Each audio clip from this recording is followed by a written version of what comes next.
So welcome back for the fourth beer in the Brew York Freaky franchise series, our birthday specials. This beer is called the Dream Child, and it's a collaboration we did with Tiny Rebel from Wales. From Newport in Wales. You carry on talking, I need to pour. So while he's pouring, so Dream Child is a 14%. So we don't do things in half. We've gone from the 11% all the way up to 14% now. This is a Rocky Road ice cream pastry stout. Been quite generous for the pour there. So a bit of a mouthful, but yeah, Rocky Road ice cream pastry stout. Pastry stouts are a bit of a thing. We love them. Usually involves a bit of vanilla and lactose in the stout. But to make it Rocky Road, we've then taken that to the next level. So this is a super strong, sweet, intense beer. Loads of flavour coming through. We'll tell you a little bit more about the ingredients. Yeah, so this is one of the ones I enjoyed drinking the most out of the tank. So there's a couple of beers in this series, this one and the one that follows it on, where we were lucky enough to get our hands on a lot of honeycomb. Yeah. So honeycomb is that kind of aerated honey sugar-based sweet that you put in bicarbonate soda and it kind of fluffs up, and it's what you have in a crunchy. And we managed to get several tons of it for free. Yeah, so we did a bit of a beer trade. Well, yeah, we swapped some beer for some honeycomb.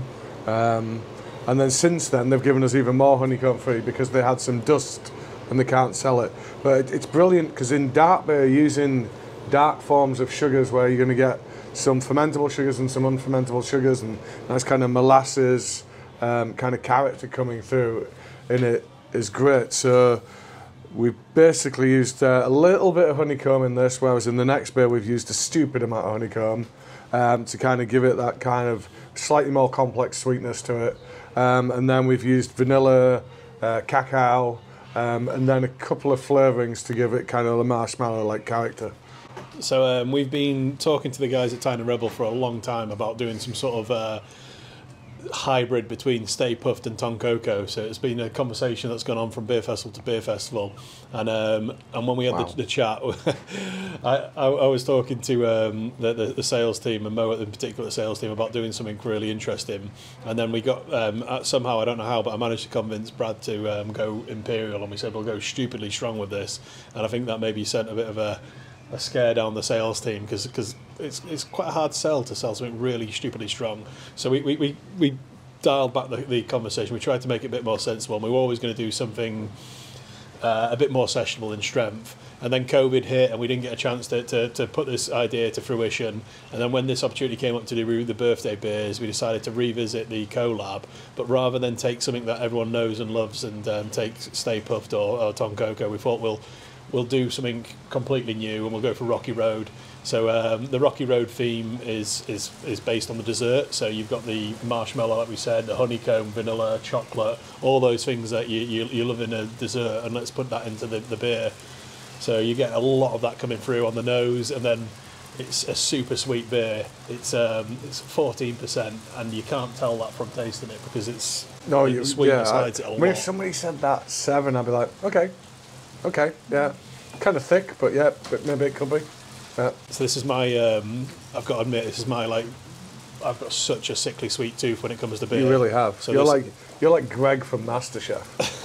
So this is definitely my type of beer. So super sweet, lots of flavours coming through, and completely masks the strength. So danger zone, I think.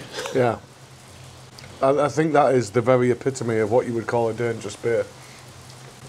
So one of the things that if you've joined us from beer 1 and you're on beer 4 now, you'll have noticed that the viscosity of this beer, so the thickness of the beer, is a little bit more intense than the other beers.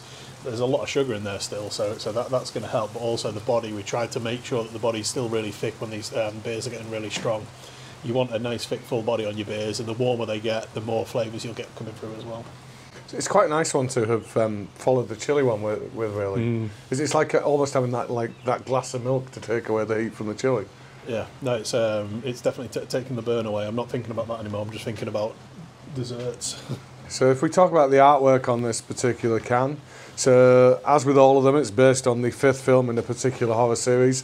This horror series, as you'll see by the character on the front, the Freddy-inspired character with the red and green striped jumper. Also inspired by a Katy... Yeah. And then also inspired by a Katy Perry music video.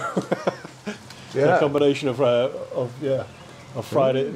the 13th and not Friday the 13th, Nightmare on Elm Street. It's like I've had a lot of Imperial Stouts. Combination. It is a bit like that, yeah. Combination of Nightmare on Elm Street and Teenage Dream, not Teenage California Girls or Dreams Girls. Yeah. I think of all the horror films, this is probably my favourite. And it's probably also the one that went the most downhill the more films they made. Yeah. It got really crap. I really like the remake that they did. Wes Craven's New Nightmare? No. They did. So the guy who was in Watchmen, he played Rorschach in Watchmen, and that resumed the role of Freddy Krueger. How am I supposed to remember him from Watchmen? He had a mask on for the whole film. Ant will tell us his name at some point. But no, I like the remake. It was in the last 10 years. It was basically a remake of the original, not a spin-off, and it was it was good. How has that passed me by? I don't know. You need to watch it. It is good. But yes, likewise, Nightmare on Elm Street is the one that I remember vividly watching as a kid and being scared, petrified watching it. And is it Johnny Depp? I was just going to say, it gets Johnny pulled through Depp's, a bed in the first. Yeah, Johnny Depp's first ever film where the room inverts and then the blood's on the ceiling rather than down below. And that's the one they've remade. So yeah, probably one of my favourite cheesy franchise films. But yeah, definitely my favourite. Did get a little bit ridiculous by the time they got through this one, The Dream Child. And Katy Perry, California Girls is probably my favourite music video of all time as well. So it's best of both worlds. It's not really. Really? No, it's the Rednecks, Cotton Eye Joe. That's my favourite music video of all time. You definitely got the jacket for it. And the dance moves. Like the other beers we made, we've filled 6 barrels ready for our 6th birthday. This time we've gone with one of our favourites. Well, in fact, my favourite, Wild Turkey. So yeah, 6 barrels of Wild Turkey is going to be aging this particular beer for the next year. I think that's going to be really, really good. Yeah, it's going to be intense, and God knows what will happen with the alcohol after a year in the barrel. But well, obviously we'll make sure it gets brought back to its strength, otherwise HMRC will be coming after us. So the first time we barrel aged a beer, we used first wash bourbon barrels, and the beer itself picked up a lot of alcohol from the bourbon. So to comply with duty regulations, you've got to then make sure the beer comes out of the barrel the same strength as it went in. So we had to actually liquor it back or water the beer down with a weaker version of that beer. So it was pretty crazy. Some of these may well do the same, but yeah, the difference between paying beer duty and spirit duty is astronomical. So we can't actually gain strength from this process. So we have to make sure that it gets back to the original strength. Yeah. So don't blame us. Blame the taxman on that one. So in addition to talking a little bit about the beer, what we're doing throughout the series and throughout the beers is answering a few of your questions. If you guys sent us any questions in advance of this, we'll hopefully answer your questions now. And if you didn't, then it's so thick. Send some more questions through and we'll try and answer them afterwards. So the questions we have now is from Sam Germain. Will the beers keep/age well? So this strength, they will all age well. You're not going to have any concerns with any form of contaminant, bacterial infection, etc. There is almost nothing known to man that can survive in these kind of conditions. So yeah, they'll all stand up to aging well.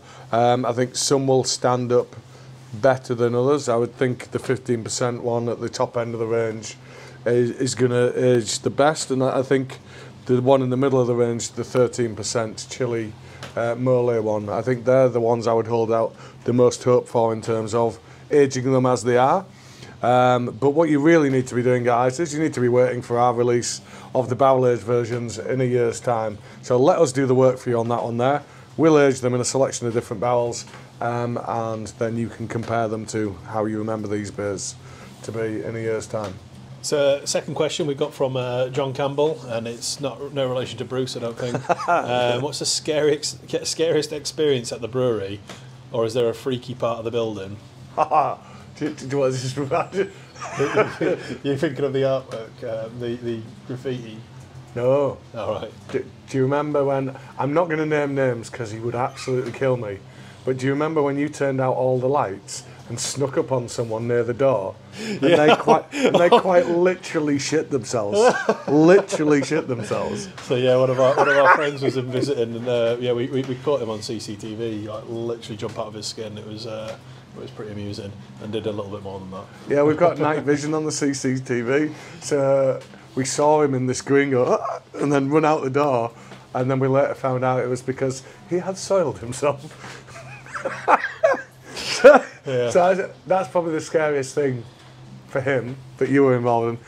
Yeah, it's a super old building. The thing is, well, I'm used to walking around with lights out, so it doesn't bother me, but I think a lot of people get scared of. Well, one thing I've never really told anybody about is we do tell people the story of how this was once rented by the, what they call it, the Heritage York Trust? Archaeological Trust. The York Archaeological Trust.